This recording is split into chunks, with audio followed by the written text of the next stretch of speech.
Hey everyone, and welcome. Stay tuned as I show you step by step on creating this elegant updo.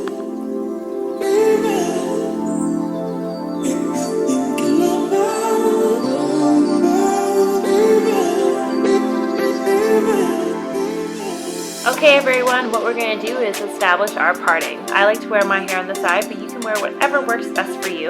As you can see here, what I'm doing is I'm just subsectioning my hair from the front of the ear forward and taking the rest of that hair and leaving it in the back.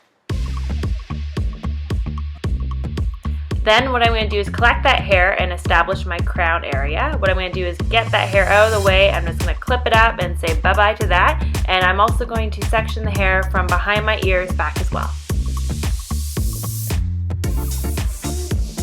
With that hair on the top, what we're going to do is, like you saw just then, as I plop that hair down, twisting it over and pinning that in. What this is doing is establishing my height as well as creating and starting the look. I am then, with the hair that's left over, going to twist that in and do a bunch of twists and then plop it, the tails underneath itself, and pin that in place. What this is doing is creating our first bun. This look is a combination of 3 buns. Now you can see what I'm doing is grabbing and creating our 2 other buns and getting that out of the way and establishing that as well.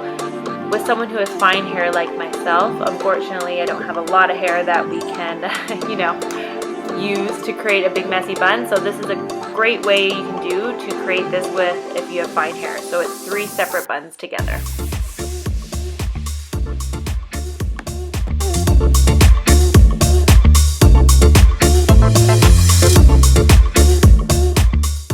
What we're going to do now is connect the front into the back. As you can see here, I'm lightly placing the hair onto the bun and connecting that through, letting it hang over my ears, and what this is doing is creating some softness. When I'm bringing the next side over, what I'm doing is also leaving some hair in the front as well, and this is going to create some softness around the face and create some even more delicate pieces. I'm going to be bringing that over, and as you can see, I'm just piecing out those pieces and pinning it in. What this is doing is creating more of that messy effect. And there you have it. Super cute, easy updo. I hope you enjoyed everything today. It was great seeing everyone. Love you all so much.